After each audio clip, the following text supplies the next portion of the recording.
Good afternoon. My name is Craig Cutler, and I'm the president of Equality Mental Health. We're a dedicated practice for the LGBTQ+ community, providing individual psychotherapy, couples therapy, child and adolescent therapy, and family therapy. Welcome to our second series on neurodiversity and neuroinclusion. Today we will be talking about neuroaffirming approaches for helping professionals and for families. Before I begin, I would like to thank the River Edge Public Library for hosting us and all the wonderful help that we've received from our Equality Mental Health staff and from each of you. Today we're going to talk about strategies and approaches for supporting the neurodiverse community. And we're fortunate to have an excellent instructor on this topic, Kay Peterman. Kay is a graduate student of public health and social work at NYU University. They have an excellent working knowledge on the subject and also self-identify as being neurodivergent. Kay has extensive experience working with neurodivergent youth and serves as an advocate for the neurodivergent community. Without further ado, I'm going to turn the table over to you, and thank you for presenting today. Thank you. Can I have the mic? Of course. Okay. Hello, everyone. So we've got a small group here in person today. But yeah, we're going to be talking about neuroaffirming approaches for helping professionals and families. What that's going to cover is, so first we're going to just explain the meanings of neurodiversity, neurodivergence, and neuroaffirmative support. We're also going to go over differences in neurodivergent processing and experiences and how to support people who have challenges based off of these. And then we're going to have a brief panel with people who do support neurodivergent people, Justin and Beth Ann, to get insights from their experience. Just some notes on format. Feel free to ask questions as we go along. If you do have a question, we're going to pass around a mic so that people on the live stream can hear what you ask and also what you say. If at any point it would be more comfortable for you to move around, or you need to stim, please feel free to do so. Just try to move to the back and also out of the way of the camera so you're not distracting people. And if you would like a copy of the presentation, just let me know, and I can go back to the first slide so you can get the QR code with the slides. Also, bathrooms are over there if anyone needs to know where they are. So just a quick agenda. So for this first section, for those of you who were here last time, it's kind of going to be, it's mostly going to be review. So introduction and agenda, note on language and defining terms, and then we're also going to go over what is neuroaffirmative support. Then we're going to have a 1-minute break. Then we're going to go over cognitive processing differences, which we went over a bit last time, but we're also going to review how to support specific types of cognitive processing differences. And then the next couple sections are kind of similar. So sensory processing differences and support, executive functioning differences and supports, social differences and supports, and then the panel. And so again, like if you were here last time, it's some of this will be review, some of it will be new information, but we're more building on that. So quick notes on language. We'll be using identity-first language rather than person-first language for forms of neurodivergence like autism. So what that means is referring to someone as an autistic person versus someone with autism. That can obviously get a bit more difficult with things like ADHD, but that's just ADHD versus person with ADHD. And this is to put emphasis on this as part of an inherent part of identity and experience rather than as something separate from self that needs to be cured or fixed. And more as a part of identity. Additionally, instead of describing individuals as high functioning or low functioning, we'll use terms like less visible support needs and high support needs, just because it gets more what that usually is trying to communicate without making an inherent essentializing value judgment about a person, and what is functioning and like what's their worth, because that's an ableist concept that also does more harm than good in a lot of cases. Additionally, instead of nonverbal, we'll use the term non-speaking. This comes out of the non-speaking community because a lot of them do have access to words, be they written or ASL or different communication styles. And so non-speaking more gets at the fact that it's just that they don't speak, not that they can't communicate at all. Outside of this presentation, none of these terms will be used universally by everyone. In the relevant affected populations, it will vary greatly. This is just like what is a general consensus amongst the community, and to respect that, that's what we're going to default to. So quickly defining terms. Neurodiversity. Neurodiversity is just the inherent diversity of human minds and variations in neurocognitive functioning within our species. It is a biological reality. And the term neurodiversity is separate from the idea of the neurodiversity movement and the idea of neurodivergence. So with that, the neurodiversity paradigm is a perspective on neurodiversity that contrasts the pathology paradigm. So the pathology paradigm looks at the diversity of human minds and goes that there are some ways that brains work that are correct or right, and other ways that are wrong. The neurodiversity paradigm sees neurodiversity instead as natural, and that there is no such thing as a singular, normal, healthy, or correct brain. So instead of trying to fix people, it's more trying to find ways to include more types of thinking and more types of brains working. It also observes that the social dynamics that result from neurodiversity are similar to those that result from other forms of diversity. So that's just referencing how minorities within neurodiversity will often face similar challenges in treatments as minorities in other types of diversity as well, be they gender, race, etc. Then neurodivergent and neurodivergence. Neurodivergence, or being neurodivergent, is a broad umbrella referring to any way one's mind might differ from a neurotypical norm. And this can include both innate forms of neurodivergence, such as being born as someone who's autistic or an ADHD or dyslexic or having epilepsy or migraines. And it can also be an acquired form of neurodivergent. That's something that develops over the course of your experience. So that can include things like PTSD or something that results from a traumatic brain injury. And also things like if monks who meditate for 20 years so much that their brains change are also technically neurodivergent under this umbrella. And people can be neurodivergent in multiple ways, both innate and acquired. So like I was born autistic and have ADHD, but I have migraines as the result of a traumatic brain injury. So that's both innate and acquired. So just kind of to visualize this relationship, the total population is neurodiverse, and if like the big circle is just like neurodiversity in general and all the types of minds, then there are also, within that, there are people who are more neurotypical or fit a neurotypical norm, and the neurodivergent people who differ from them. And then within those, there are also people who are neurodivergent and disabled, and that's usually where the conversation of neurodivergence gets focused on. That is an important relationship to discuss as well. For neurodivergent people who are disabled, disability is broadly any condition that significantly affects one's ability to do tasks related to everyday functioning. And there are a lot of different ways to view this in general and specific to neurodivergent people. So there's the medical model, which views disability as a problem caused by whatever condition is leading to it and something to fix.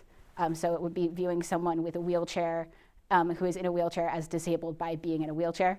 However, the social model views disability as something that results from the built environment and the society around you that excludes people with different needs. So that it would view someone in a wheelchair as being disabled by a lack of ramps going into the building. Or from a neurodivergent perspective, dyslexia can be viewed as, or has been viewed as like a medical thing, but historically it wouldn't have even been a disability because most people didn't have to read. There are a lot of different ways this could go. The medical and social models are not a strict binary within that, and many different forms of neurodivergence and disability can be viewed within both or either or, and it will vary from individual to individual and what their experience is. Generally speaking, more physical or forms of neurodivergence that have more physical effects, such as epilepsy or migraines, usually will get viewed through a medical model for obvious reasons. Severe pain that just comes up is not going to go away for social reasons. And then people with who experience forms of neurodivergence like autism or dyslexia, a lot of that is environmental stuff that leads to disability. However, like how that's going to be viewed by an individual will vary greatly, so don't make an assumption. And a lot of the time it can be a combination. So like ADHD is often treated through both a medical model with things like medication, but also socially through changes. and that will also vary significantly from person to person. And then neurodivergent identities and diagnoses. Within the neurodiversity paradigm, self-identification is considered A-OK in general, and it supports self-identification. Especially for social disabilities like autism or ADHD or dyslexia, like they generally say it's for the better because, again, non-pathologizing approach, it shouldn't be gate-kept by clinicians for you to identify how your brain works because you live in your brain.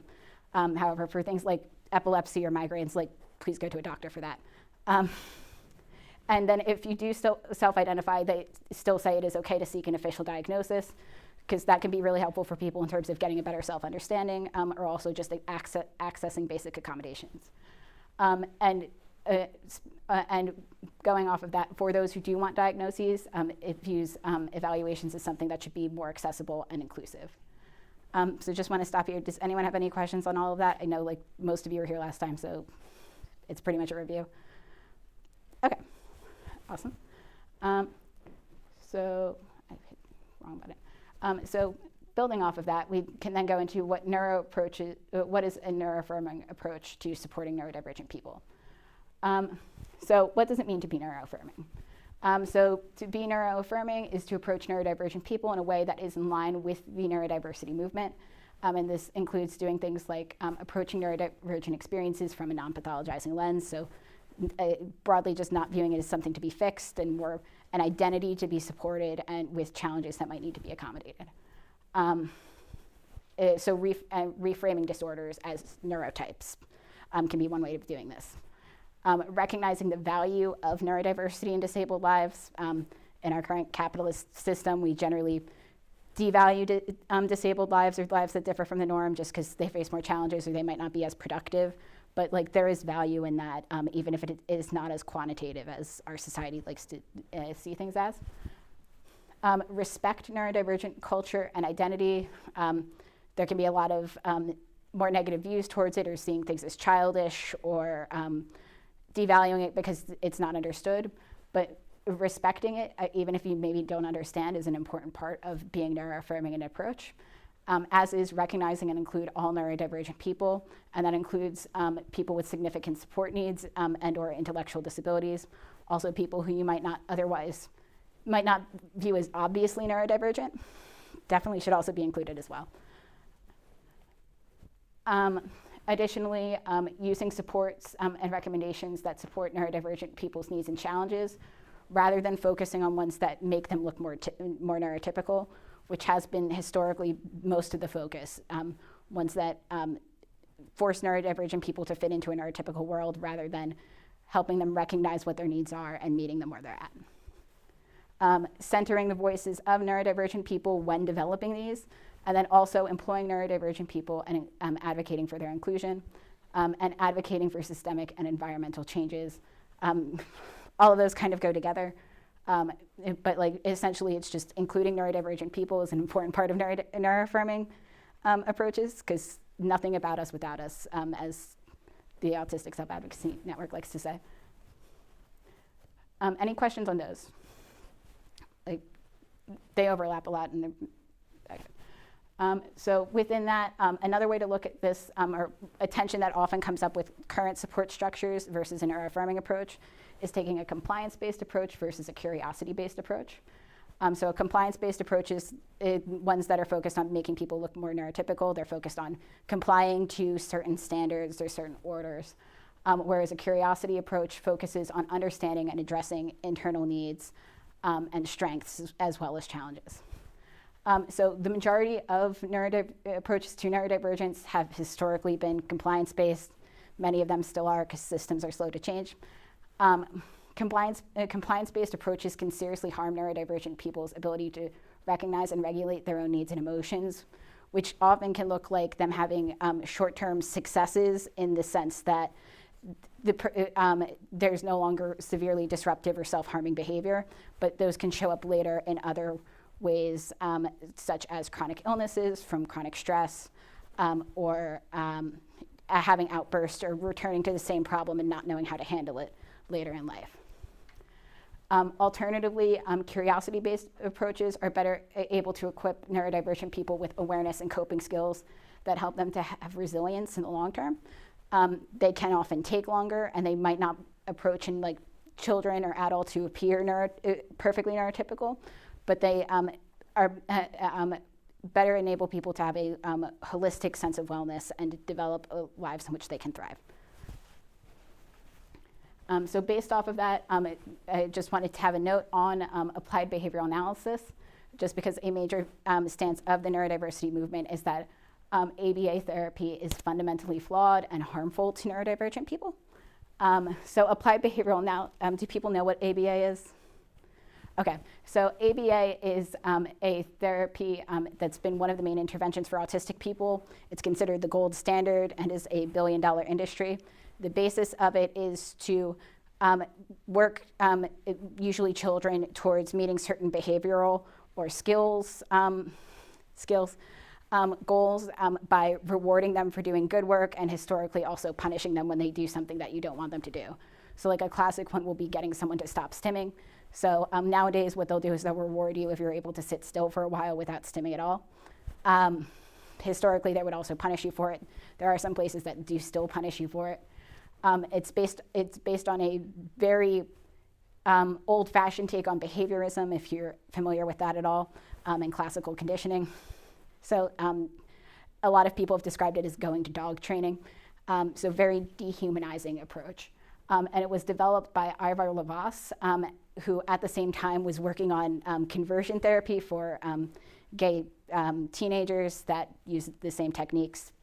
And he was quoted as saying very similar things about both groups at the same time. About autistic people, he said something like, it's great to work with autistic people because they're not a person, so you get to build them up into a human being, which, yep, that expression. So but it didn't receive the same condemnation because instead of doing it on teenagers who are more able to vocalize it, you were doing it on toddlers who cannot vocalize when there's something wrong with that as easily. And so instead it's been seen as a good approach or something that just needs improvements or tweaks when fundamentally, no, there's no ethical way to do that. I should also note it is poorly regulated, as can be seen by the Judge Rotenberg School, which is in Massachusetts. It's primarily for neurodivergent youth, and they get sent from other states. Like New York currently sends neurodivergent students there. It's a boarding school. Let me get a drink of water real quick.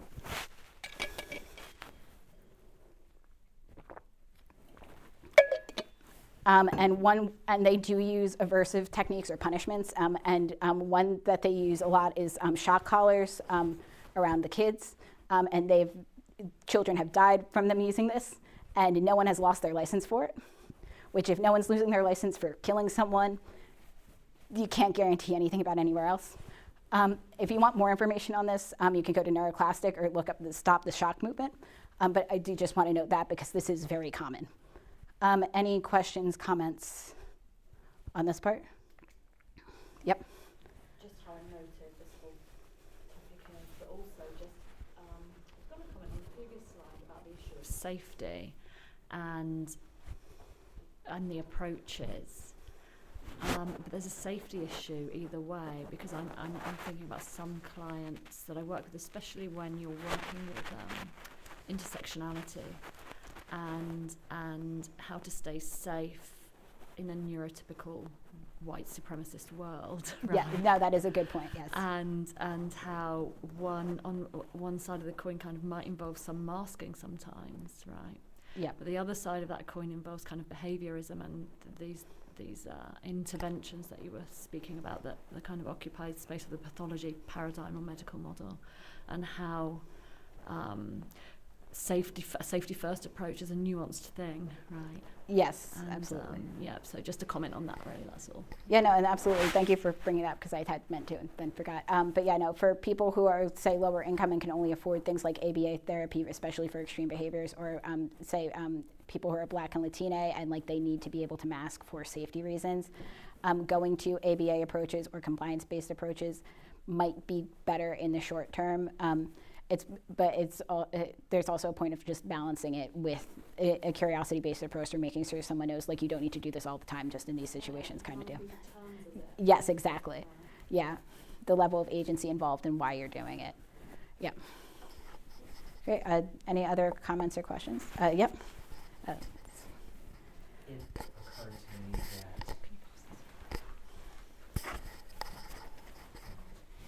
It occurred to me that both conversion therapy and the compliance-based approach could be considered eugenics, because I've heard all of this kind of thing before. I've seen it all before. I know exactly what the end goal is, and it's either force people to conform or force them out of society and out of life completely. Yeah, absolutely. There's a big overlap, and you could and an argument can be made that a large part of the neurodiversity movement is a response to like the eugenics approach to neurodiversity, because like the neurodiversity movement like historically came out of autistic spaces, and autism is the form of neurodivergence where there are billions of dollars getting put into research in genetics, and so that we could find the genes that cause autism, so that we can get rid of them and fix and screen for them and fix them. And it's and that is inherently eugenics, but it's considered fine for autistic people because of how pathologized they're viewed as, which is where neurodiversity rose up as a response. Yep. Okay, yeah, any other thoughts, questions? Hello, to those who just came in. I do. Yes. Hello. Hi. Hi. So I walked in at a wonderful time, actually, because I'm a laboratorian. I work in clinical laboratory science, specifically a reference laboratory. And I actually used to date someone who did some gene identifying work for autism using some type of rodent as their model animal. So I walked in at a great time. Yeah, no, you did. and like they were autistic as well, and like they're aware, and they're all for like neurodivergent and learning how to embrace differences between people, and it's just in an interesting like gray area to note. Yeah, no, like like identifying how genes work is definitely something where it's like in the abstract is neutral, because like understanding how genes work can help with like so many other things, and knowing what genes not to mess with is also good.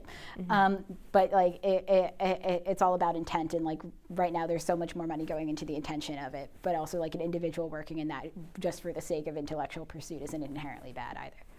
Yeah. But yeah, that was what I had to contribute. Okay, yeah, thank you. Any other thoughts from this fun turn into eugenics? Okay. So yeah, the takeaways for this section are just we went over how neurodiversity encompasses the diversity of all people, whereas neurodivergence describes those who differ from neurotypical norms. We went over the medical versus social models of disability, what it means to provide neuroaffirming support, the differences between compliance-based and curiosity-based supports, and also that applied behavioral analysis is inherently not neuroaffirming. And I should say that's especially because they generally do it on children who, as Beth Ann pointed out, don't really have the agency to help with the goals in an informed way, or consent to doing that. But yeah, so we just went over questions, but yeah, and how do people feel about a break? There are several breaks scheduled throughout, but if we don't feel like it, we can also keep going. Are we good to keep going? Okay, awesome. So now we're going to go into cognitive processing differences and supports. So just in general, how we're going to go through differences is we'll explain like some broad frameworks that can encompass a lot of differences for neurodivergent people. Generally, a lot of these frameworks are very focused on autism and ADHD just because like they've been the most involved in the neurodiversity movement so far, so they're the ones we have the most well-constructed frameworks for. And we're generally going to go over frameworks that encompass cognitive processing differences, sensory processing differences, executive functioning differences, and communication and social differences. Just some notes, different frameworks and strategies we use here are things that everyone has, like we all use different forms of thinking at all times. It's just like what ones you tend more towards versus what ones other people tend more towards, that can be different. Also, not all strategies apply to everyone, not all frameworks apply to everyone, so it's very much, these are broad concepts that can be applied to individuals versus something that is a definitive universal rule. And also, these are not all of the possible frameworks because we don't have time for that. That would take many other sessions, and also these are broad overviews. Like you could go into detail with each one of these for 2 hours. So the first one is the spiky profile. So like we've all heard like autism is a spectrum, and that's generally portrayed as like a line where at one end you have not autistic and at the other end you have very autistic. But that's not really what that means. What that actually means is more that autism is experienced as a spectrum of strengths and weaknesses in different areas. And so like this pie chart is an example. So like this person maybe doesn't struggle as much with anxiety, but really struggles with eye contact. And that will be different for everyone. So like, and that also what things go on this pie chart will be different for everyone. So like this person, they have like a lot of strengths and weaknesses around executive functioning, speech, stimming, social stuff, anxiety, and eye contact. Some people might have it more around coordination as something in there, or spending a lot of time on research might be something else in there. Reading skills, math skills, et cetera. It will vary from person to person what their spectrum of strengths and weaknesses are. The big thing with neurodivergent people that a lot of people observe is there's a tendency towards extremes. So either someone will really struggle with something or they'll be really good at it. And you'll see people at both ends of the spectrum for any particular trait. And that's where the spectrum is. It's more of a pie chart, or you could think of it as a soundboard with things going up and down, and like what end it will be at, or if it's in the middle, will vary from person to person. So when supporting a spiky profile, it is important to find ways to both support challenges and strengths.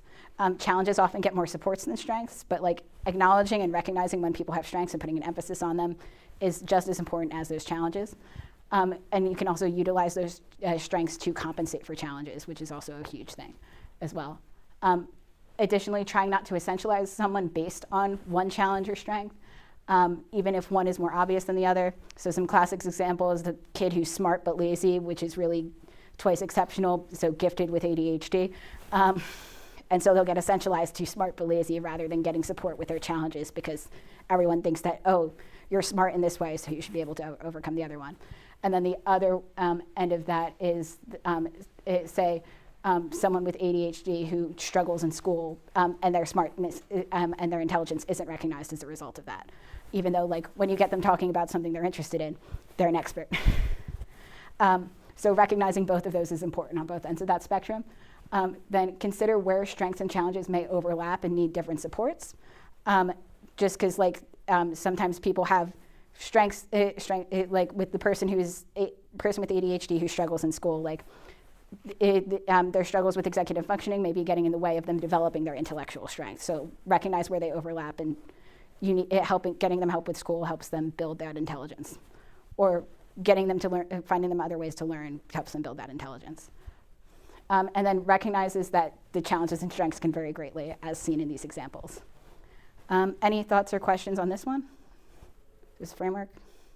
No, I just see a lot of people nodding, so I think we're all familiar with it. Okay, awesome. So the next one is, next framework we have is top-down versus bottom-up processing.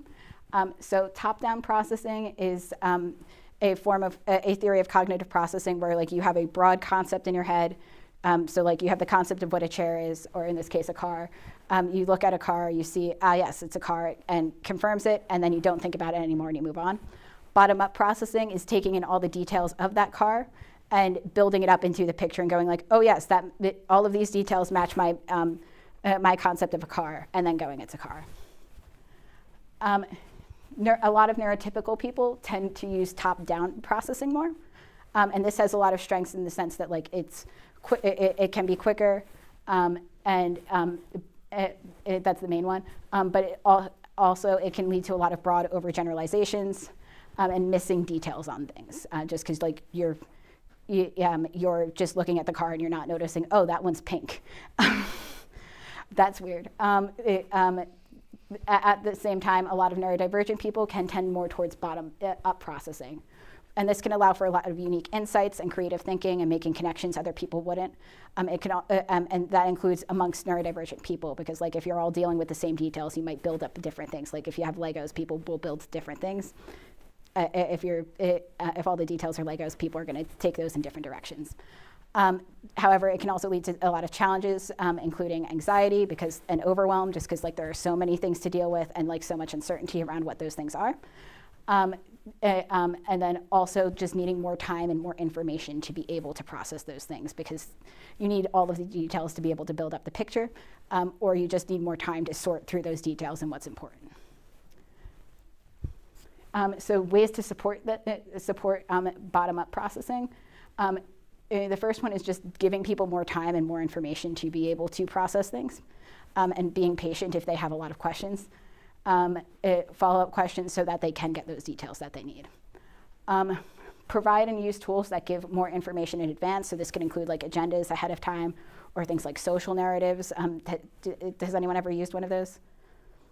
A lot of museums use them now. If you look up for autism supports, it's essentially like going through a story of what the day at the museum would be like, so that people know what visuals to expect, or like where to go for help, or how to approach different social situations. So essentially decreasing uncertainty in situations where there's probably going to be a lot of new information all at once, so that they can deal with it and process it more effectively. Additionally, providing multiple examples of new concepts, ideas, or tasks. This kind of goes with the providing more information, but examples can be really helpful in learning how to apply the different concepts or where those can be used. Providing visuals or written aids, because those generally help provide a structure to put all those details into, which can be a big one, because like if you have a lot of loose details everywhere, it can be hard to sort through. The one I like to think of for this is I used to volunteer with the Trevor Project, and I would get a lot of very obviously neurodivergent people where it's just like, okay, they would say, they would go, this thing's going on. Okay, how do you feel about it? Well, this other thing's going on. Okay, how do you feel about that? How's this? Okay, and then you would just get to the point where it's like, okay, you've listed all of these things. They can't. You've already tried it. You've listed all of these. Is there one you want to focus on? And you just got another thing. It's like, okay, all of these seem to be situations where you might feel a little trapped in your life. And they're like, yes, that's it. So like anything that can help give structure to all those details can be really helpful, because a lot of people can end up going in circles if they're like, I can see these are connected, but I don't know what the picture is. So having visual and written aids can be really helpful with that, especially like when you're going over very abstract concepts. Take time to help them finding patterns and information, with the example I have. And also, I found that using parts work can be really helpful, especially with things like overwhelming emotions. Which, do people know what parts work is at all? Yep, I was going to do that. Okay, so parts work is a therapeutic modality. There's a couple of modalities that cover it, but essentially it's treating your emotions or certain thought processes as other people. And so if you feel like an overwhelming sense of anger, going like, okay, what is making you angry right now? Or okay, anger, what do you need to do right now? As a way of both getting like separation from it, from that feeling, so it can feel a little less overwhelming, and also it can just be a way to get your brain to think about like, okay, what is this emotion trying to communicate? And focusing on as a communication from your body, rather than as overwhelming information that you don't know what to do with. Yep. Comment on that. Where's it from? Just how moving into that also kind of embraces the neurodiversity paradigm in terms of, you know, if you think about the classic medical model and how people kind of having multiple personalities. Oh, the plural community is a whole other thing to go down. And how actually not. It's something that can be embraced, and a very, very kind of useful way of framing things, and a tool to, you know, aid some folks' experience of the world, right? Yeah, absolutely. It's fantastic, both in terms as a tool and also, like as you said, with people who would traditionally be diagnosed with things like dissociative identity disorder or other specified dissociative disorder type 1, which this is not something we get into in this presentation, but if you ever want to learn more about that, the plural community is really interesting to look into. It's very much a neurodiversity framework for those groups, and does include people who identify as a system of parts or alters, but that their system did not develop as a result of trauma, which is very much counter to the pathology paradigm. But yeah, any other thoughts on that, or on top-down versus bottom-up processing and how to support that? Is there anything in between? Yes. So the person asked if there's anything in between. So it's more. I mean, like a lot of us, we use both. So sometimes you are using both. That would be the in between. So sometimes you're, and that's what you're doing a lot of the time. You're taking like, oh, I have these broad concepts. I'm in a biology class, so I know to use my biology concepts and apply those here. But I'm also taking in information. So like the middle is that like you're sometimes using both, and we all do use both from time to time. It's more just like some people tend more towards one than the other. Yeah, of course. Any other thoughts, questions? Okay. So then our next concept is monotropism. So this is a theory specifically of autism that was developed by autistic people. I will say most of them didn't know they were autistic when they developed it, but still. So according to this theory, everyone has a limited amount of information, and people tend to use that information in different ways. So according to this theory, non-autistic people tend to have an easier time and to do more of just spreading their information out across multiple things at once, whereas autistic people tend to have an easier time spreading their information out across fewer things at once or one task at a time. Many in the minority. So people who have a harder time like spreading it out across a lot of things, they can get into a really deep focus. Like hyperfocus is a huge thing, and that is really good for like getting into a flow state, doing deep work, learning things with great intensity. But it also can make it harder to transition between tasks or handle environments where there is a lot of things to spread your attention out across, and you have to do it. Like there's a lot of specifically autistic people who can struggle with driving because that requires your attention getting spread out a lot across a lot of different things. So like both of these have their strengths and weaknesses, but as the neurominority, monotropism doesn't get as supported.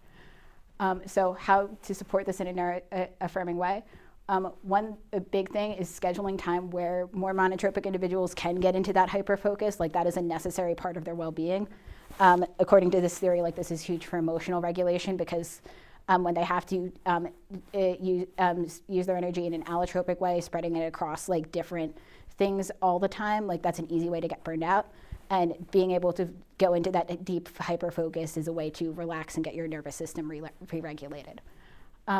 Additionally, having multiple heads up and extra time to transition between tasks, because that is inherently harder for them, can be helpful. Does not mean it always works, but that can be very helpful and supportive.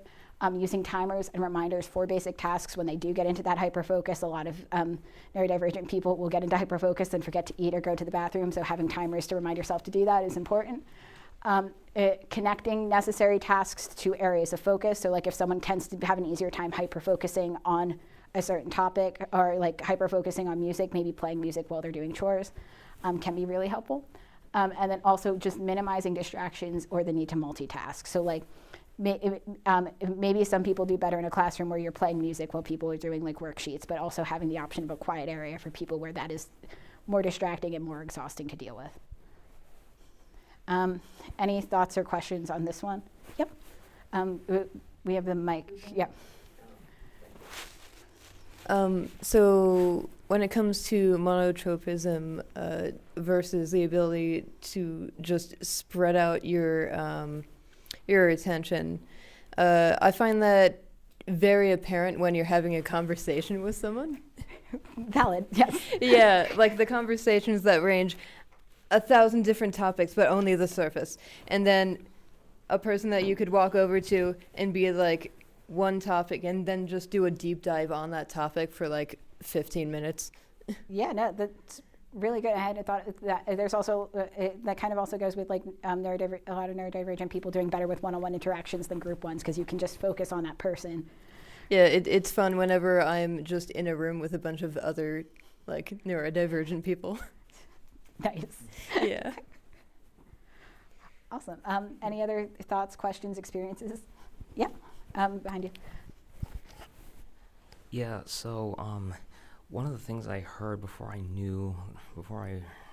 was diagnosed autistic is that most people are, even though they force themselves, I'm talking neurotypical people, even though they force themselves to multitask in every aspect of their life, are really, really bad at it.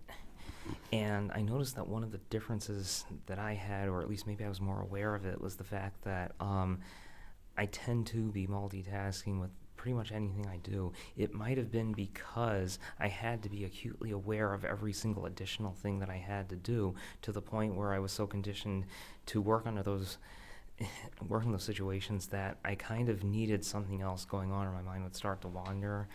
I'm not talking ADHD. I'm talking if I'm studying, for example, I do need to have something playing in the background. Yeah. I do need to be doing something else with my hands, perhaps. Things like that. There's so many, like now I'm so used to it that I kind of need it. And I'm wondering if that has ever come up. So that is kind of where there's an interesting overlap between monotropism and also like sensory needs, because like there are a lot of neurodivergent people with like, say, listening to music where like they need their emotional support noise in order to get anything done, because they find quiet inherently more distracting. So it's kind of like in terms of and also like you're right, neurotypical people aren't great at multitasking either. And that's where these are tendencies versus like definitive on-off switches, one or the other. So like it depends on, a lot of it depends on the type of multitasking. Like, are you actually trying to do multiple things at once, or it's more like you need a certain amount of input to focus? And then in terms of multitasking, like for neurotypical people, what are you jumping between? Is multitasking I'm watching a TV show while I'm cooking, or is multitasking I am going between doing a spreadsheet and writing an email? Because you're going to be better, anyone is going to be better at one of those than the other. So yeah, it can definitely vary a lot. Yes, Beth Ann. Just the piece about conditioning, and us also understanding the nuance in what we've been conditioned by, and that is nuanced in and of itself. But if we just look at neurotypicality and those expectations, which really kind of falls under white supremacy culture in a broader sense, and everything that encompasses, and when we're trying to understand ourselves and what our needs seem to be, knowing which bits to kind of deconstruct and play around with on the premise that maybe we've inherited them and they're not necessarily serving us, versus those that are necessary and for our well-being, however that looks. It just made me think about that, Kyle's comment. So Yeah, no, that's a good point. It's definitely a hard thing to tease out, like what's conditioned to us. And there's also, that also kind of introduces the question of like, well, is there a neurotypical person, or is it more we're all being forced to go to a neurotypical standard or norm, and just some people find that easier than others, and that's where neurodivergent people come up. Oh, we've got two. Yep.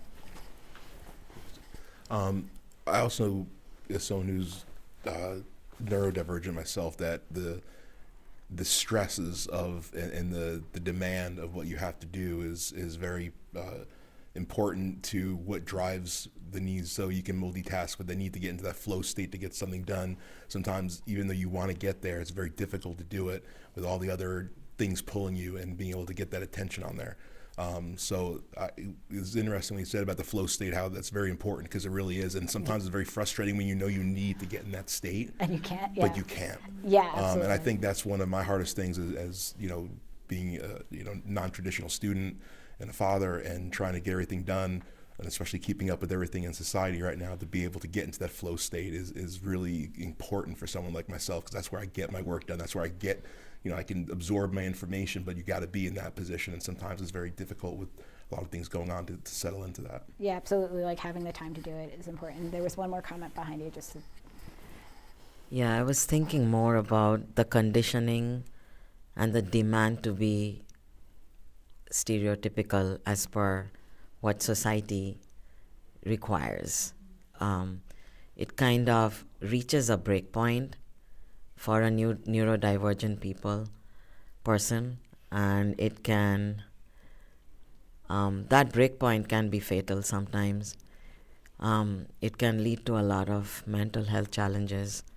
So typically, I think it's, although we kind of function in the way it is expected, there's always this lurking thing behind where we know that a breakpoint is going to come.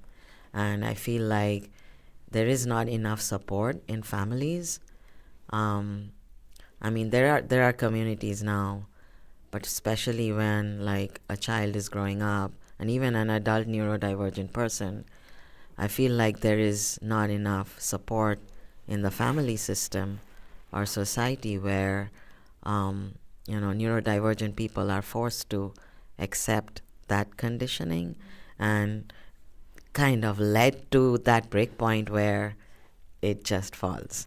Like that's where the mental health issues come into being for Yeah. neurodivergent people. Yeah. Yeah, absolutely. Like the stress, the fact that like the society requires neurodivergent people to go against what they tend more towards and what they find more natural, and it requires you to say like be spread across many things at once and not be able to find that flow state. Definitely, like it causes more stress, which increases mental health issues, and also there's the threat of neurodivergent burnout, which is burnout to the point where you can't do things that you used to be able to do, and often can last for years.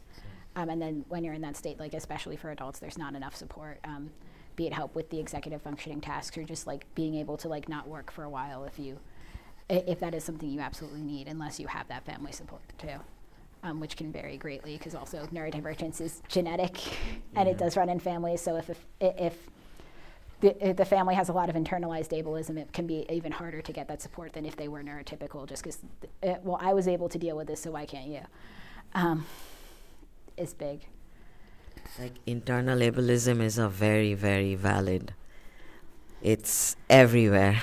Yeah. Like it's rare to see a family with a neurodivergent person who are not ableist in some way. Yeah. Yeah. Thank you. So also touching on that, it's really hilarious the amount of times that I've had to like find workarounds for certain like therapy vocabulary with like friends and family, because I know that they can benefit from knowing these like cognitive behavioral therapy things, or just breathing techniques that I do use to help them, to like give them tools in their toolbox, but I have to say it in a very careful way so they're not just immediately rejecting it because it's that liberal shit. Yeah. Yeah. Okay. Yeah. No, like the internalized ableism of also not asking for help, like especially when it is so clinical. Which is partly ableism and also partly the dehumanizingness of the labels. But, yeah.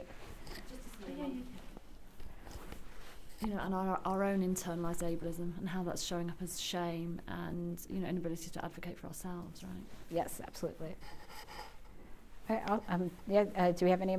This is a great conversation. Do we have any other comments or questions in this area? Yep. Can you pass the mic?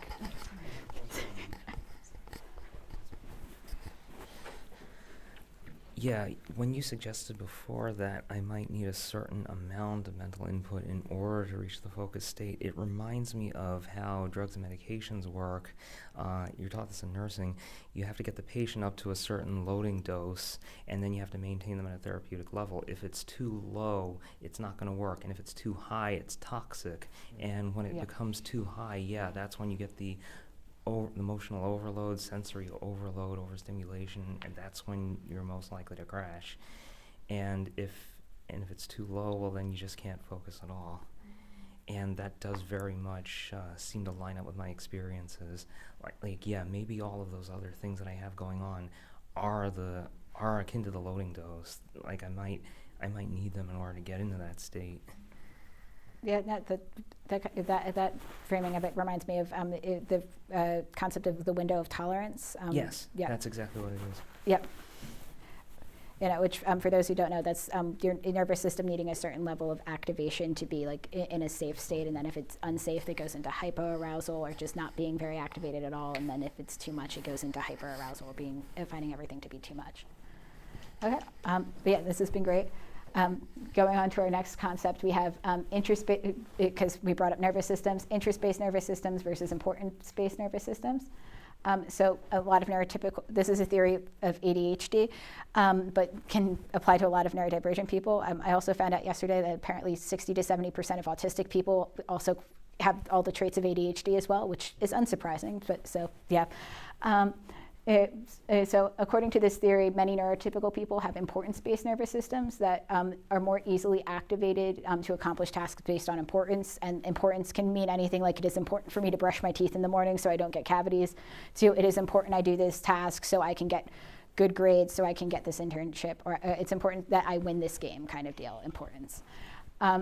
Comparatively, a lot of neurodivergent people tend to have interest-based nervous systems that are more motivated to act based on interest or values. So that could be finding it easier to enter that flow state when it's a topic you're really interested in, or finding it easier to sit through a three-hour workshop on a topic you're interested in, but having a hard time remembering to brush your teeth or getting yourself to get up to eat food when you're focused on that, because your nervous system is more interested in doing the things that align with your interests. Yep. I have a fantastic story that is literally just this morning. So for the past 3 days, I've been like, okay, this is going to be the morning, Saturday morning, that I'm going to get this specific sewing project done.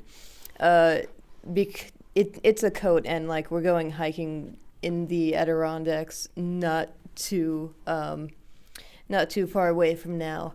So I do kind of have to get that done. But then I got a shipment of food, and I was like, oh, sweet, let's meal prep.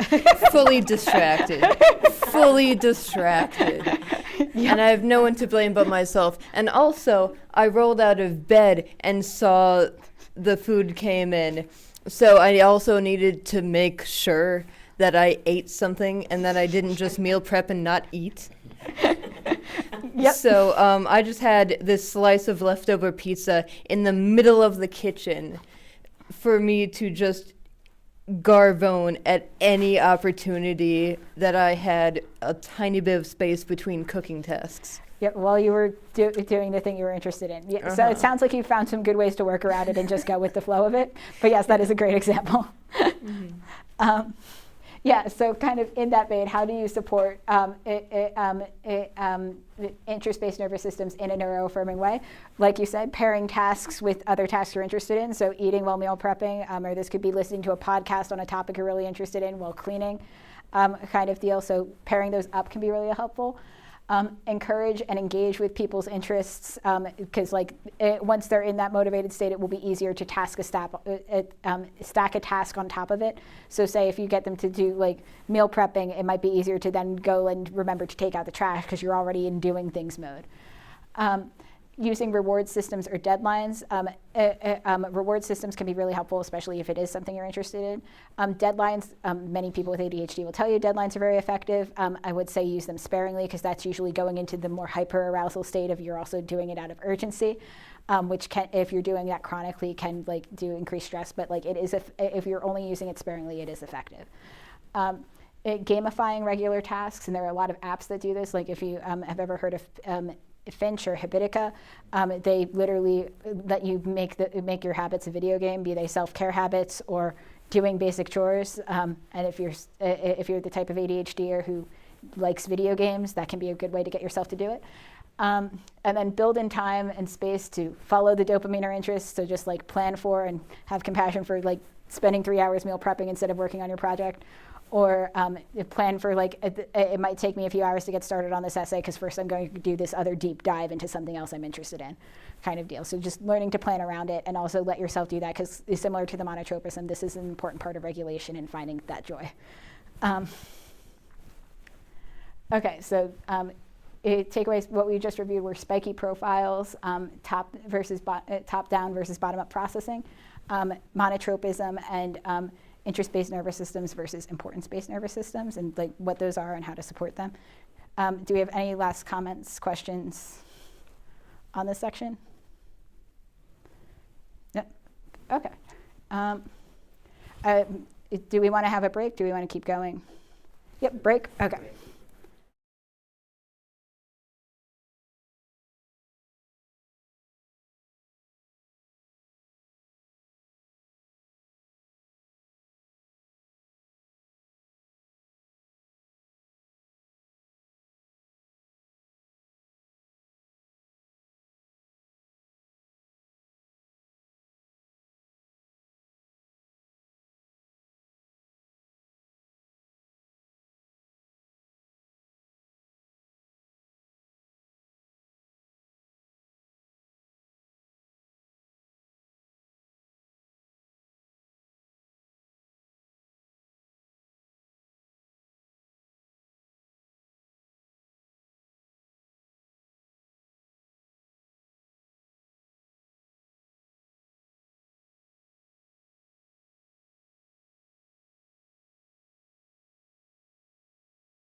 I love the engagement, so we'll see if we have time for the panel with the engagement.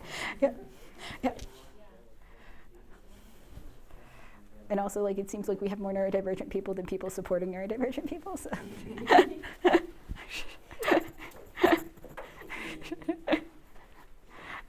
Which is not a bad thing, just like affects how you say things. Still count if I'm undiagnosed and untreated?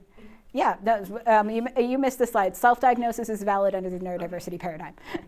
Yep, as long like for the more social things, like don't self-diagnose with epilepsy. Yeah. Are you going to talk about the alternative to ABA? So I would say all of these are alternative to ABA.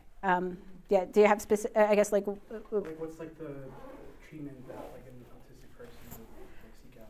So I would say like so the alternative to ABA would be finding treatments that are specific to that autistic person's needs. So like a lot of the time, say like a lot of ABA gets focused on things like stimming and stuff, and that's a lot of sensory things. So like a big alternative to that would be something like sensory integration therapy, which we are going to go over in this section, and that's with an occupational therapist. For things more like emotional regulation or like executive functioning, it would be finding like an executive functioning coach or a neuroaffirming therapist. So like there's not a singular alternative to ABA. It's more the alternative is figuring out the kid's needs and building the support based off of that. Yep. Yep. Any other first questions before we start? Go back into it. Okay. So yeah, now we're going to go into sensory processing differences and support. So sensory processing differences. So sensory integration, which I also just brought up as a therapy. Sensory integration is a theory from occupational therapy about how we take in and process senses. Based off of this theory, there are 8 forms of sensory input. So, we've got the ones we all know, like sight, sound, scent, taste, and touch. But you also have proprioceptive input, which is your sense of your body and space, and vestibular input, which is your sense of your balance and motion, and interoception, which is your sense of your internal body signals. So by this theory, for people with sensory processing differences, they can go one of 3 ways. There's sensory sensitive, which can also be called sensory avoidant. So that's finding different pieces of sensory input to be a lot and overwhelming, and so avoiding them because they are a lot and overwhelming. At the other end of that spectrum, you have sensory insensitive or sensory seeking. So that's where it can be hard for you to register something.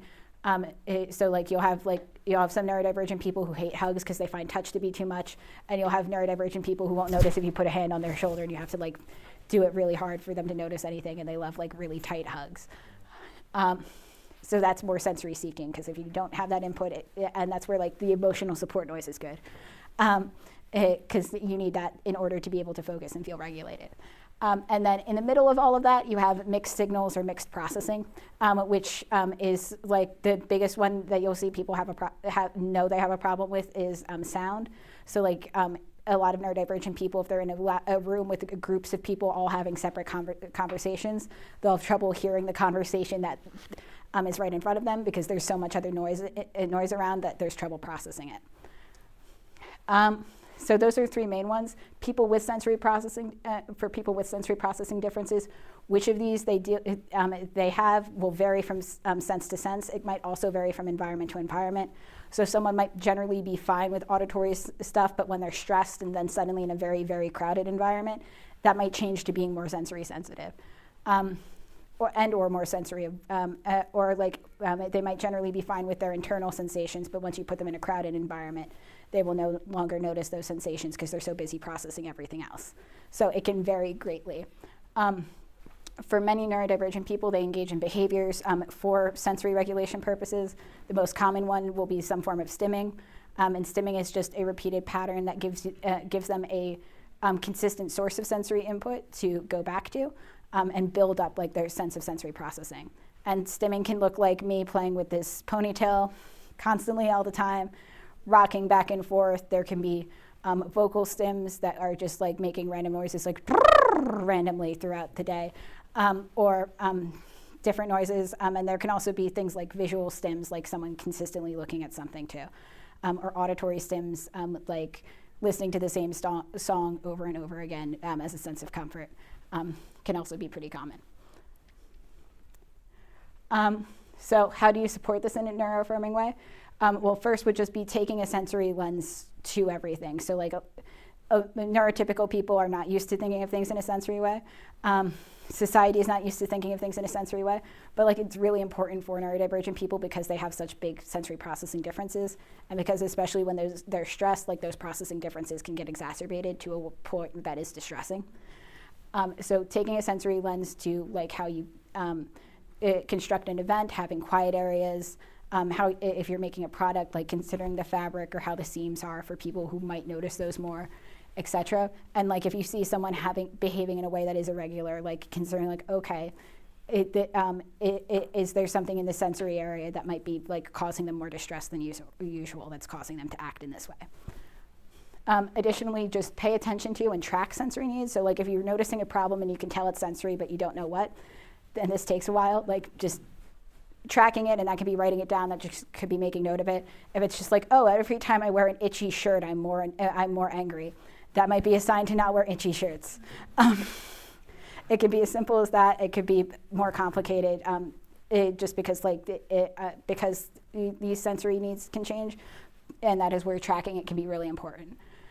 Be willing to break down sensory input and movement into smaller parts. This can be especially important for people with things like dyspraxia, which is having trouble with motions and coordinating motions. So for them, a lot of the time it's slowly building up, like, okay, lift your left finger, or lift your left pointer finger, lift your left middle finger, etc., and like moving that into like, okay, I can move them all at once. So being willing to break it down, like going back to bottom-up processing, a lot of the processing differences are you're taking in all of the details and having trouble sorting through them. So being willing to break it down and do it piece by piece can make it easier to eventually deal with the whole. And then, if needed, seeking help from an occupational therapist for sensory integration therapy can be huge. Honestly, sensory integration therapy is kind of like trauma therapy, but for sensory stuff, it's literally structured like one. You build safety, you do structured exposures, and then you have a routine. So like if you are having a lot of troubles with this, an occupational therapist can be huge. And then just as an example of what these different supports for different senses can look like.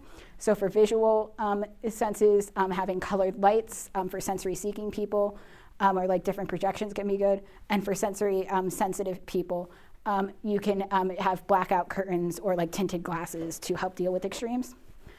For auditory, for the auditory sense, listening to music or needing background noise to work is more of a sensory seeking accommodation, whereas needing ear defenders or earplugs is more a sensory sensitive one. Tactile, having different textures around or different things to touch can be good for sensory seeking, whereas things like seamless shirts or specific knowing what fabrics to use or different fabric softeners to use can be good for sensory sensitive people. Olfactory or scent, having different scents around, whether it's through food or essential oils, can be good. And then the harder one to deal with is sensory sensitive. So like having an air purifier is great for this one because that does get rid of scents. But also like using unscented things and having scent-free spaces can be really important in that case too. For gustatory or taste, this is one where like if you're in a neurodivergent family, you might be the most familiar with from family gatherings, having a lot of options at one table and then having the very plain food at the other table. A lot of options at the one table would be for the more sensory seeking people, and then having a lot of plain food options would be for the people who are more sensory avoidant.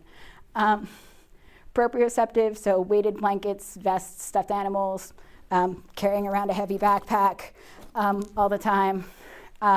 Having tight hugs, leaning, if you ever notice you tend to lean against walls, those are all more sensory seeking behaviors. And then sensory avoidant would be like not liking hugs or not liking touch and stuff and finding that too much. And then vestibular, having options to move and stim, using balance boards or balance beams, walking on curbs of sidewalks, liking swings. Those are all more sensory seeking. And then sensory avoidant is if you don't like all of those things, and the way to accommodate that is to try to minimize motion, which that one is a bit harder. I will say, going back to the gustatory, for this, people who are sensory sensitive, gustatory stuff can generally feed into eating disorders sometimes. So like if there is an extreme thing that is affecting nutrition, like do seek help from a dietitian. And that could both be avoidant or restrictive intake disorder and also binge eating, like either way. But that is important to note in terms of accommodations. Any questions on these? I know I just went through a lot of information or comments. I did get a lot of head nods throughout, so, yep. You know, I found it very interesting that you talked about like laundry detergent and stuff, because I had a big conversation with my wife, and it took a lot of convincing for her to throw away a brand new bottle, because after, like, you know, she's wonderful and does my laundry, and but like the smell, I couldn't get over it. It was so distracting. I never really gave thought to it, to connecting neurodivergence to that, but it didn't bother anybody else, but to me there was something in it that it distracted me terribly, and thank you for making that connection. Makes sense. Yeah, no, that's a very common experience for neurodivergent people, where you're more sensitive to one thing that other people aren't. There are a lot of neurodivergent people where they end up like filtering their water twice because otherwise it tastes funny too. And like I know I've had the experience where like with hand wash dishes, I'll taste the soap on it if it's not rinsed enough times, and when no one else does. So it's like it varies greatly from person to person. But yeah, and that's where it goes back to like using the sensory lens. So the first question it should always be, is this a sensory thing? Because more often than you'd expect, the answer is yes. Any other questions on this one? Okay, so you'll notice I mentioned 8 senses at the beginning and only went over accommodations for 7. So this is the 8th one again, interoception, and it is one where there can be a lot of the most noticeable and challenging differences, but also ones with the fewest known supports, just because like not a lot of people look into it. So interoception is your sense of what's going on inside your body, and this can encompass both like physical sensations, like needing to go to the bathroom, needing to eat, being thirsty, and also emotions like being happy, sad, angry, etc. Because all of those are happening inside your body. So like with the other senses, neurodivergent people can be sensitive to these, they can not notice them at all, or they can get a mix of them and find them overwhelming. And this can result in a lot of difficulties with regulating emotions. So it can result in increased emotional intensity if you are more sensitive to those sensations. Also alexithymia, or just difficulty labeling the emotions because you're feeling them in a way that is different than how they're normally described. And then also just needing more time to process emotions because you're getting so much information. And this is also something where it can vary a lot, where it's like a lot of people, they'll find their emotions overwhelming when they're sitting there by themselves, but when they're talking with one person, they have to deal with like eye contact and all of it, they won't be able to recognize it anymore. Or if they're in a crowd, they won't be able to recognize it anymore. So ways to support with this is recognizing and tracking when there are difficulties recognizing internal signals. Just because like, does it only happen when you're in hyperfocus? Does it only happen in crowds? Is it all the time, etc. Setting up external cues. So like, a lot of people they'll go to, oh, if I'm in the mood to listen to this music, that means I'm angry, kind of deal. Or if I hear my voice is getting louder, or my voice is getting higher, that must mean I'm anxious. Or oh, it's been an hour, I should go to the bathroom just in case. So like that can vary a lot, but as like a good starting point, that's just good for starting to notice it, even if you can't connect it to an internal sensation. Having the option of something other than words to recognize and communicate emotions, and that could be like emojis, that could be a valence arousal chart, which is just like a simple XY axis where it's just like, is it a positive or negative emotion, and then is it high arousal or low arousal?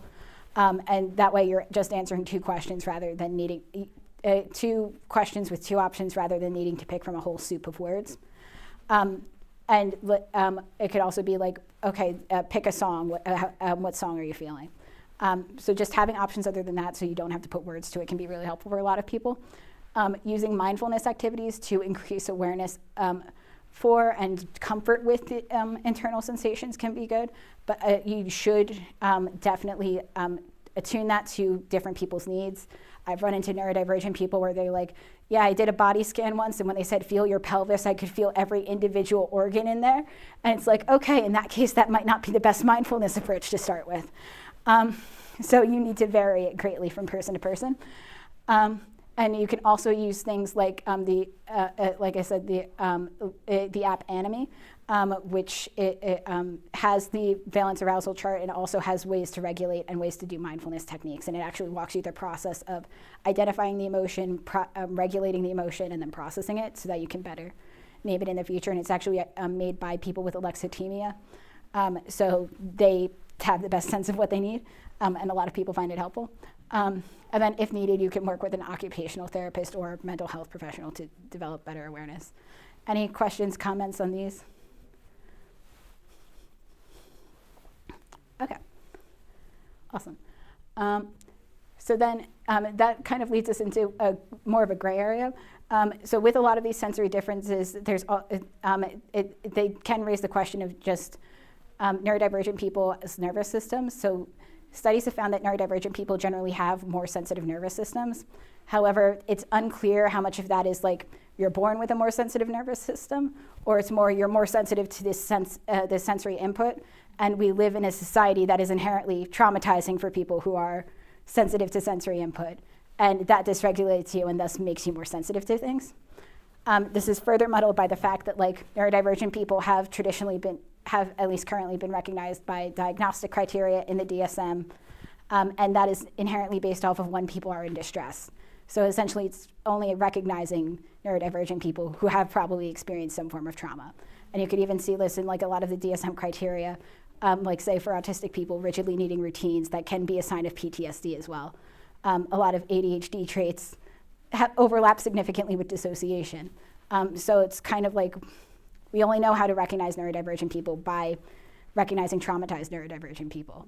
So that kind of makes it hard to sort through what that overlap is of like, okay, are they inherently more likely to be traumatized, or is it just that we live in a world that is making them more traumatized and we're also only looking at people who are traumatized? And then it also leads to a kind of gray area where like increase in diagnoses is due to better testing, but how much of that is also due to people, us living in a society that is just traumatizing more neurodivergent people. Like, yeah, we've always been here, but now it's just more visible that we're in distress. And like that is a really important point to consider when working with neurodivergent people, especially the fact that like neurodivergent people can find a lot of things traumatizing that neurotypical people wouldn't. Like sensory trauma is a huge one there. There are some autistic kids who've been traumatized by like fire alarms just because the sound was so loud and so surprising. And then also like the differences in like in how demands are perceived, or differences in executive functioning, and how that can be it can be experienced as traumatizing by neurodivergent people in a way that it wouldn't be by neurotypical people. So ways to support that is definitely just starting by incorporating a trauma-informed lens, recognizing that like it's not always the fault of an individual that something traumatizing is happening, it is a systemic issue. Learning about and being able to recognize different types of traumatic experiences that can happen to neurodivergent people and how to work with them. And then also consider somatic approaches. And like I put this in the sensory section because like going back to like sensory sensitive versus sensory avoidant, there are people that have like the theory that sensory avoidance is just dissociation. I don't entirely agree with it, but there's definitely an overlap there. And it is based off of a study that found that people who didn't notice when like they got injected for like a blood withdrawal, autistic people who didn't notice still felt stressed by it. Actually had higher stress hormones, which points to dissociation. And like that could be true in some cases for certain kinds of sensory insensitivity, but like it's definitely not all of it. So like there is an overlap there, and it needs to be sorted through. And that would probably be the other thing, just taking the time to sort through that with the individual. Yep. Can you pass? I'm just thinking about people who struggle with deliberate self-harm and sensory needs and differences, and how kind of pathologized it is. I mean, kind of appropriately, because you don't want to be doing that because of safety, but that it might be useful to reframe that from a sensory perspective with some individuals, right? Oh yeah, absolutely. I have one client. Sensory seeking. Yeah, I have one client who like goes to picking when they're super stressed, and it was just like, okay, is that a sensory thing? And we figured out it was needing awareness for the body. Right, or at least including that in the umbrella of kind of, I guess, formulation right around that. Yeah, absolutely. We've got Yeah, I should probably bring that up. I have unfortunately, I have a lot of experience with everything you just described. I'm not going to bring up the details because that alone can be traumatizing to people. This ties into something I wanted to ask before, and it's related to what you're discussing now. That how would things like sleep deprivation and chronic pain conditions, because I have one as well, play into sensory needs and the balance between seeking and avoidance. Because in my case, if I'm constantly feeling a base level of severe pain, then obviously I'm going to be more hypersensitive to everything else. Whereas, if that's even slightly diminished, then it's like, something's missing. I mean, I hate to say it, it's like I've grown so used to it just being there and being a part of my life that, my mind is expecting it to be there. And that might lead to more seeking behaviors. That's what I'm saying. Yeah, I completely get that. And first, that's it's very common for neurodivergent people to have both chronic pain issues and sleep deprivation issues. And definitely baseline level of stress in general being increased because of those can increase either seeking or avoidant behaviors depending on the person. And also separate from neurodivergence, people who experience chronic pain have been found to have different experiences of their interoception. And actually the interoception differences can increase the chronic pain because, like you said, there's more awareness for it and a feeling of it being missing when they're gone. But also it can feel, they're more likely to notice when it shifts and becomes more intense too, and experience that as more intense. So that is something where it can be a complicating factor, and kind of with the trauma, it's needing to take the time and sort it out, and also figuring out how to approach that in a way that isn't harmful but also meets your sensory needs. Does that answer the question? As well as something that Beth Ann said, that kind of behavior could also be, in my case, it's very often an attempt to override the pain that I'm feeling emotionally, physically, with something that I have more control over. That is one of my main reasons for doing it, and it often gets so bad that all of my strategies to stop myself from doing it, they all fail at once. Yeah. Okay. Yeah. So that's probably more in line with the overlap of sensory and emotional needs, and it definitely is something where it's it's good you found support for yourself, but it also might be helpful to talk with someone talk with a professional to find more options for yourself too. Yeah. No, but thank you for sharing that. Do we have any other questions or comments? Yep.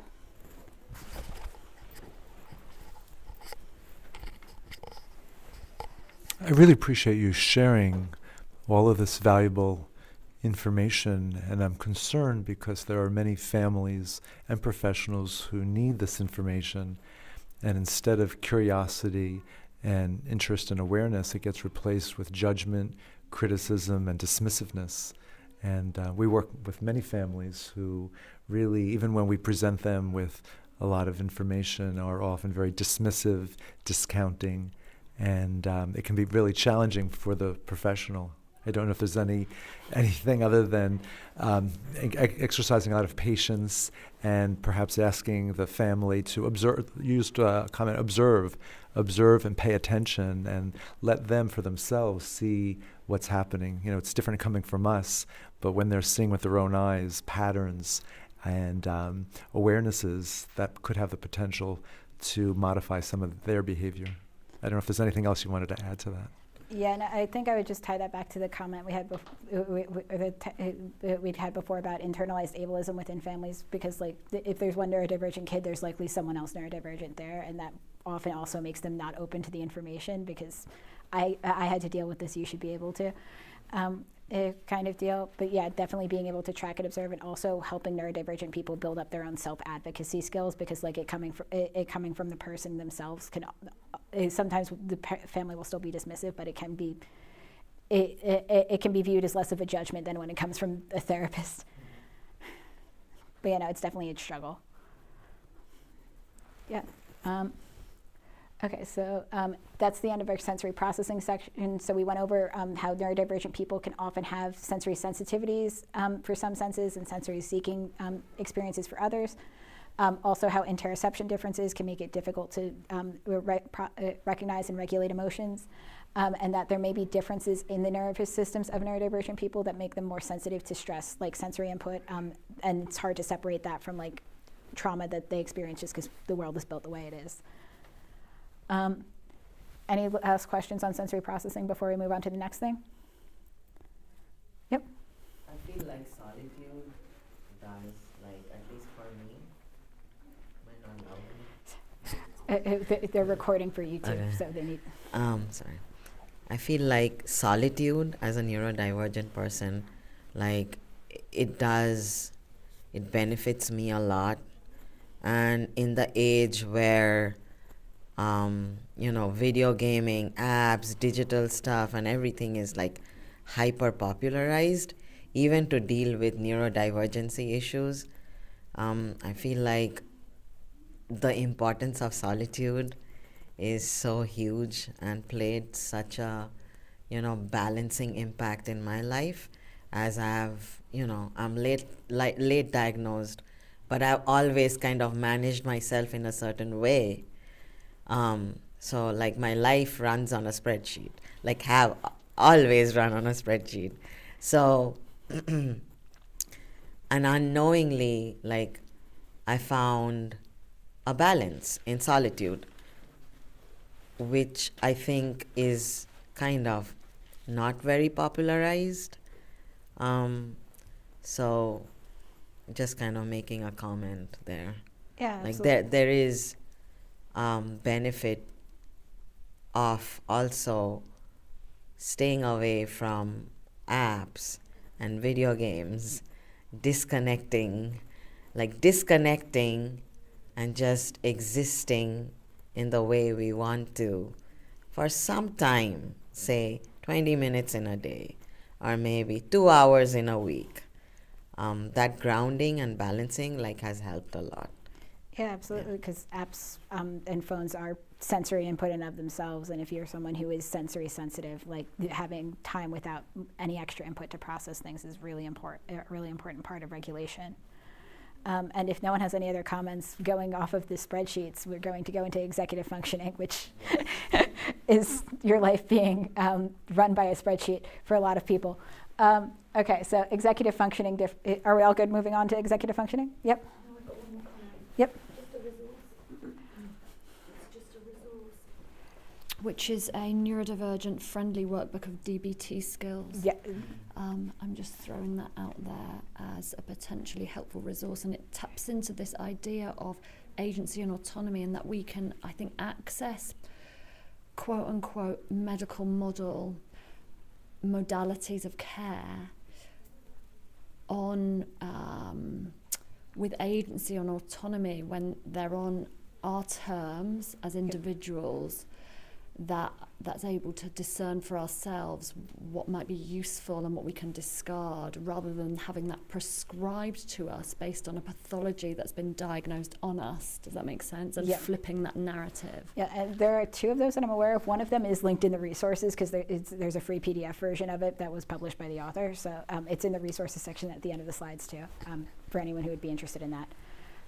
Any other last comments? Okay.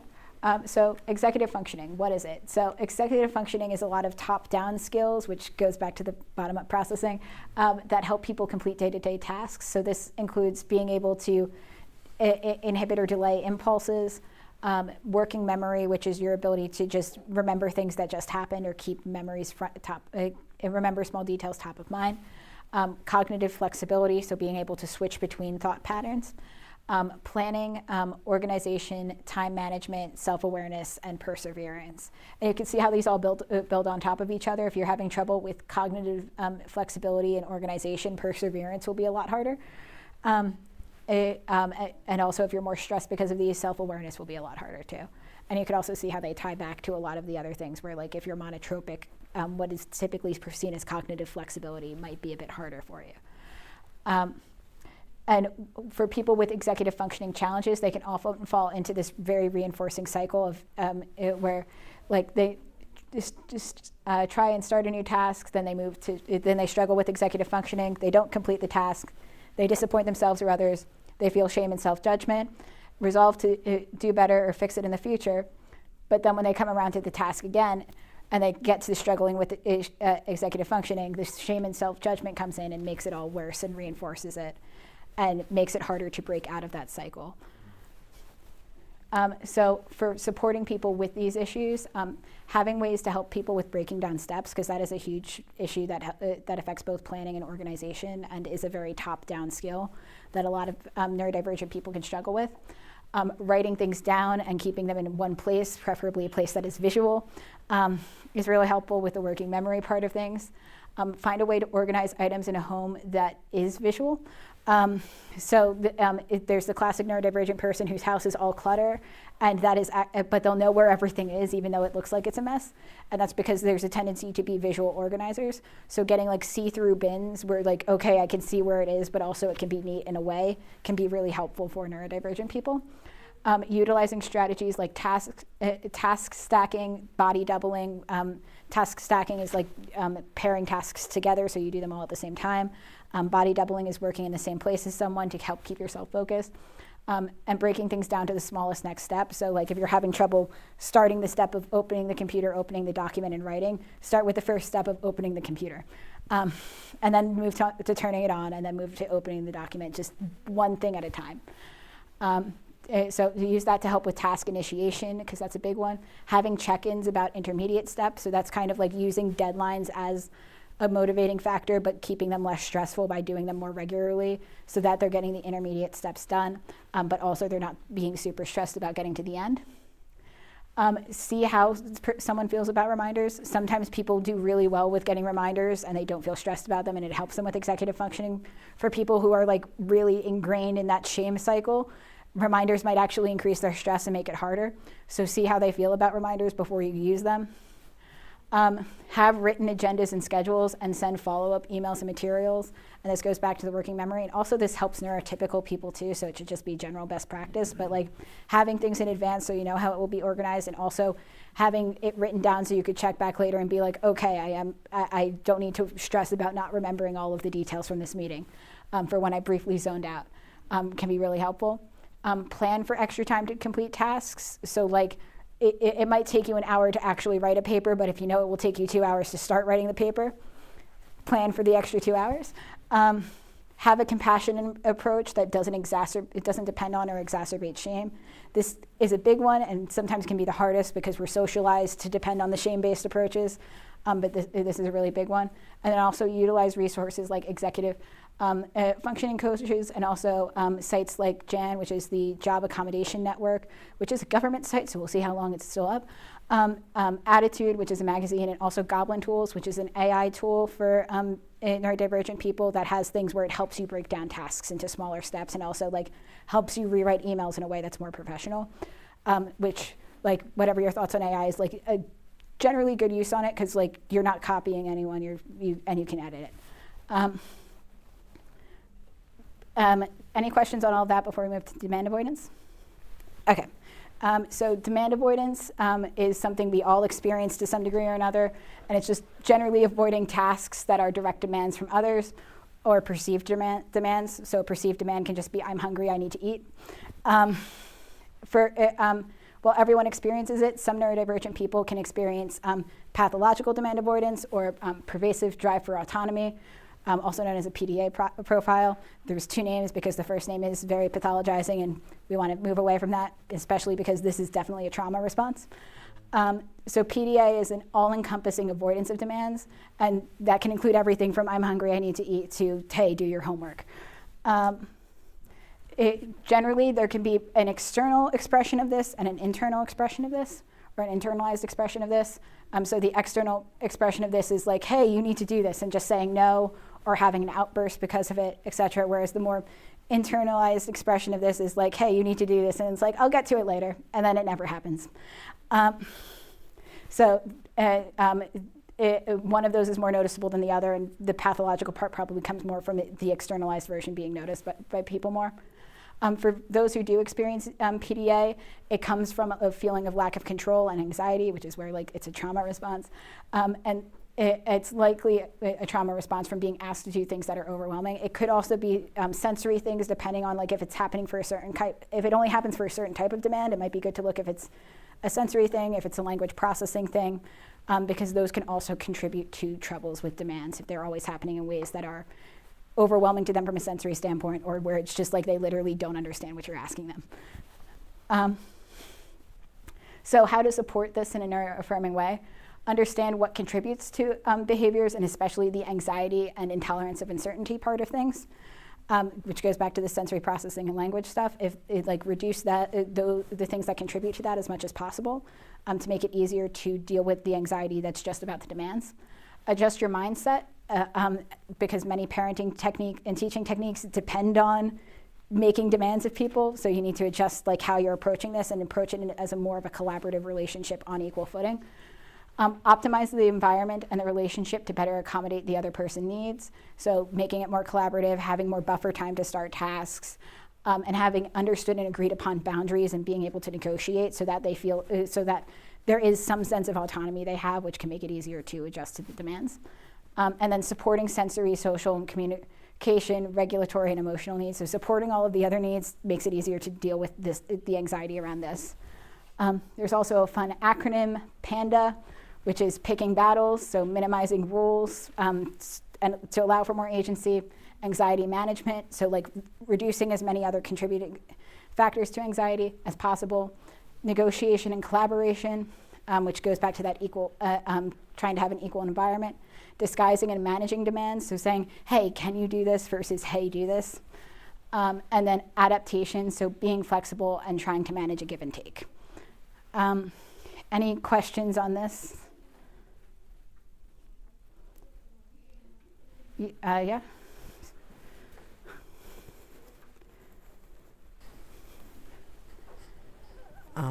This is great. I feel like many of us tend to be also non-verbal and non-expressive.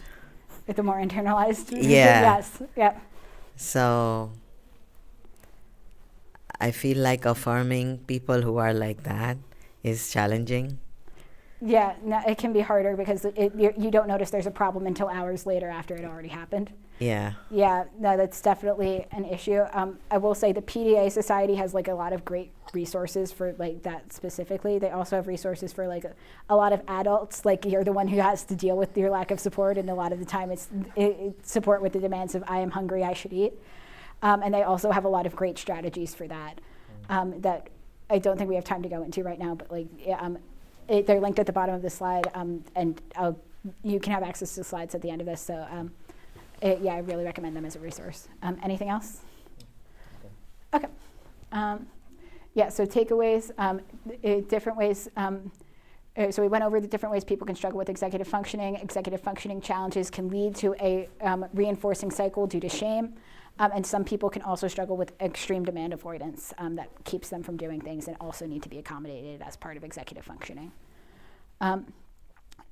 Any quick questions on this? And are we good if I just power through the last section rather than a break? Yeah. Okay, awesome. So our last section is on social and communication differences for neurodivergent people.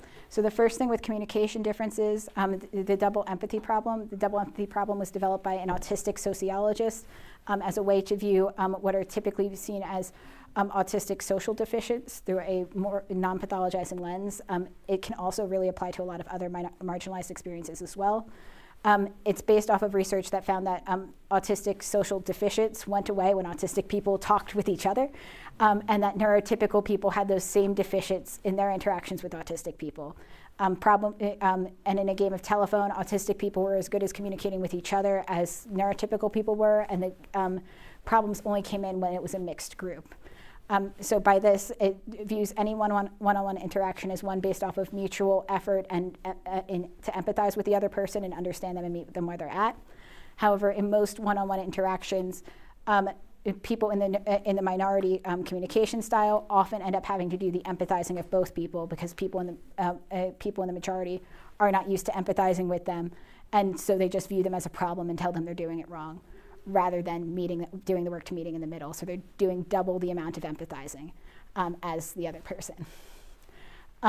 And so through this lens, aspects of autistic communication that are often pathologized are only actually problems because non-autistic people are not doing their fair share of the work in the interaction. So what do these differences often look like? They can look like things we've seen in our interactions today. So info dumping, using analogies, so jumping from hearing something about a topic and going, oh, that's what I did this morning, is an analogy.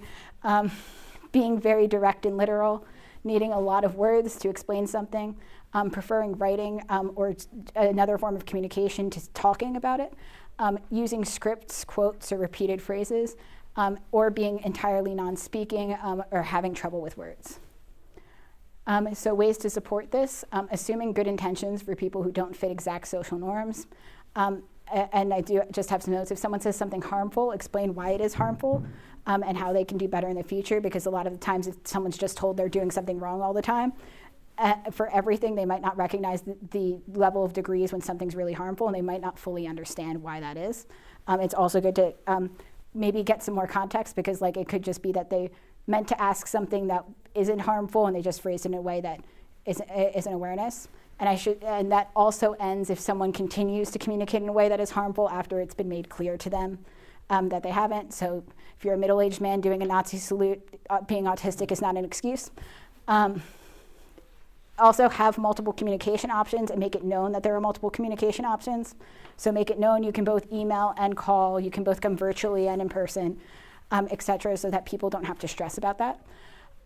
Be aware of and prepared for different communication extremes. So people who need a lot of words to say things and people who need easy readers are both options, and be prepared for both of those. Be curious. Take an interest when there's info dumping and special interests, and also see if it is an analogy, and like it might take a while to get to the point, but try to understand what that is.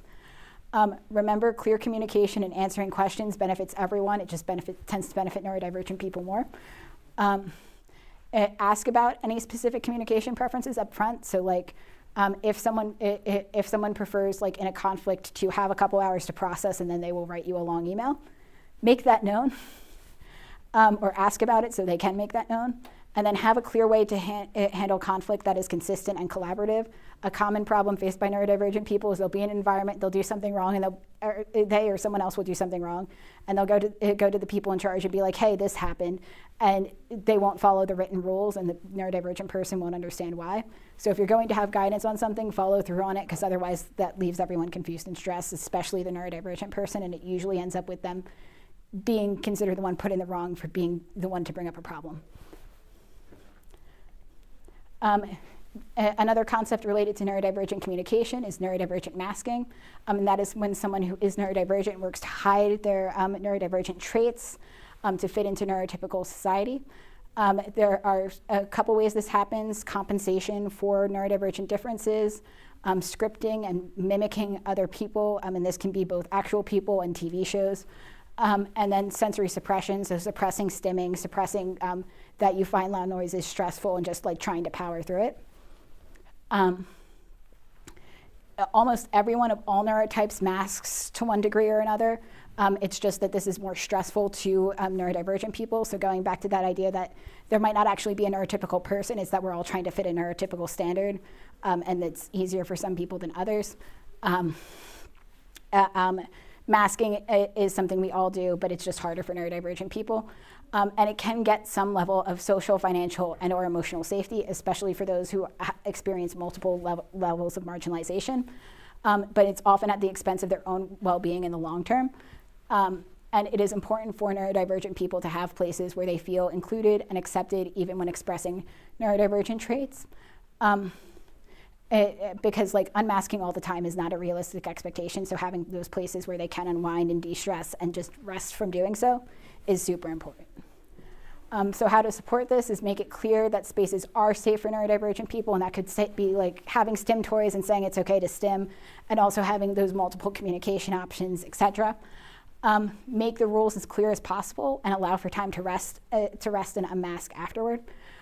If it is something that is very formal, making it clear and not assuming everyone will pick it up is really important and saves people a lot of work. Don't judge if people's needs and behaviors change over time or as they get to know themselves, because it could be that someone didn't seem very autistic and now you're autistic and you're suddenly acting different. What do you mean? So try not to judge that. That could just be that they are learning to be themselves in a more authentic way. Don't reinforce masking by complimenting them for doing it, or like saying something like what I just said about like, oh, your behavior changed, that's a bad thing. Can you go back to doing the other thing? And then support people when they show signs of distress rather than shaming them or like or dismissing them for doing so, or punishing them for doing it. And then also on top of that, you have rejection sensitivity. So this is something where a lot of neurodivergent people can experience rejection sensitivity dysphoria, or just heightened, overwhelming sensitivity to any perceived rejection. And this can include actual rejection, like, no, I don't want to go on a date with you, or perceived rejection, like, I didn't answer your text right away. And this is a combination of a trauma response of because you've been rejected so much due to all the other things we've discussed, that like you're now more sensitive to this, and also some of those interoception differences where feelings just in general are more overwhelming. And so when you feel rejection, that is also more overwhelming. And so it can take a long time to learn to regulate this and unlearn it. And it can also be external. So like, oh, you didn't answer my text, I'm going to send you 15 different texts going, why didn't you respond to me? Or internal, like, oh, they didn't respond to my text, I'm a terrible person, they must hate me, et cetera, et cetera. So like everything else, it kind of has two different presentations that you might see or not see. So how to support this in a neuroaffirming way: communicate criticisms and other small rejections in a supportive and affirming way. And that could be saying something up front, like, it might take me a couple days to answer a text just because I get caught up in things kind of deal. Or like, hey, this is not a criticism of you. This is just a way to make your work stronger kind of deal. That won't always minimize it, but it can help. Be patient if they do seem to struggle with this and it comes up consistently, obviously within boundaries, but still. Patience goes a long way. Reframe these as trauma responses, because that really helps with like, oh, there's something wrong with me, why am I so sensitive to this? Like, no, it's understandable that you're like this, which is why it's always also like I'm calling this rejection sensitivity and not dysphoria, because it's reasonable considering like previous experiences. And then take care of yourself and maintain your own boundaries so that you are better able to deal with things. Help them regulate their emotions. And then the last thing is just being neurodivergent and otherwise marginalized. People with other marginalized identities who are also neurodivergent can often struggle with finding places to belong, and also getting identified as neurodivergent in general. The failure to get identified as neurodivergent can be due to stigma and bias of practitioners, just because a lot of neurodivergence has been presented as cis, white, and male for so long. Testing biases, differences in the presentation of neurodivergence due to things like masking and cultural differences, language barriers, and also things like what is neurotypical in different cultures will vary. So like it might not actually seem to be neurodivergent to their particular cultural context, but then they come here and it is. So people who are neurodivergent and otherwise marginalized generally have less access to support and community and greater risk of being victimized or isolated. They might be at greater risk for police violence, incarceration, or other forms of institutional violence, especially if they're BIPOC. And then they it might need to compromise the needs of one identity to get support for the other. And it can significantly affect their ability to access support and how different supports are prioritized for them. So how to be supportive for this essentially boils down to making sure that any neuroaffirming support is inclusive of anyone else. I'm just trying to finish this on time. You can come back and read these slides. So takeaways, we went over the double empathy problem, communication differences, rejection sensitivity, and people with other marginalized experiences. Do we have any questions on any of those? Yes. It's not really as much as a question as much as it's like reaffirming what you're talking about, because I'm in a few different camps actually. So I'm female, and I'm a woman in STEM, and I'm not straight. So I do a lot of chameleoning. Yeah. And I definitely feel recognized when you were talking about how sometimes you have to pick and choose like what you are from someone else's perspective, from like a safety or security standpoint, or if you just don't have the energy to deal with it right now. Yeah. Yeah. Yeah. So I felt very seen. Yeah. Yeah, no, that's very, very common. Do we have anything else? Only other things left are summarizing after this. So, okay. Yeah, so we were going to do a panel, but we do not have time for that right now. So we're going to have 2 more workshops in this series. The next one is on building neuro-inclusive communities and organizations, and that's next month on April 5th. And we'll be here and free and also streamed on YouTube. We'll also have Navigating Identity and Adulthood for Neuroqueer People on May 3rd, also here and free, and you could email Craig to register for those or find out any additional information you need to. So yeah, thank you for listening, and I'll go back to the first slide where there's a QR code, but there are a lot of resources linked here at the end for anyone who would be interested. Yeah. Thank you.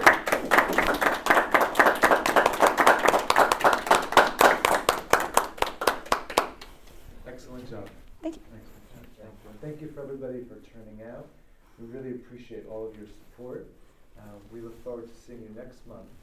And please tell people about this, because we really want to expand people's awareness. So if you have friends, family members, colleagues, partners, by all means, spread the good word. Thank you. I said the one thing that I was going to talk about on the panel that we didn't get to is being a neurodivergent. One of the things I want to talk about in the panel: neurodivergent parent. Yeah. And someone who was diagnosed later in life, and so got to go through school without those support systems. But now being a father of 2 neurodivergent children, to understand that, you know, it's a very complicated world. So I may be in a point where I'm trying to avoid stimulation, but yet I have a son who has a lot of vocal stims sometimes. Yeah. And so there's that balance of trying to understand what your needs are, but also being available for your kid. And so there's a lot of balancing that goes in that, and a lot of introspection as far to understand, because emotional regulation is an issue with individuals who struggle to express themselves sometimes, and so trying to keep communication open and that line of understanding is really important. And especially when you have my poor wife is neurotypical, and she has 2 boys and myself, and so I feel bad for her. So are you sure she's neurotypical? So she's a school teacher. She's the one who got me to go. She's like, she's the one who suggested it's time to be to be checked out. And I'm glad she did, because being a college student now, having the tools and the understanding has allowed me to succeed much better than I thought I could. But also, like I said, to understand that neurodiversity comes in different forms, and there's no one size fits them all. Yeah. So even within a home, even within your own child, it is expressed very differently. My two boys are very different how they express it. Yes. But it's very interesting life, and it's enjoyable in a lot of ways, because it's certainly not dull, but it's always full of some type of energy that you can connect to and work with. Yeah, absolutely. I'm sorry we didn't get to hear you more on the panel, but yeah. I think we're overall done. So,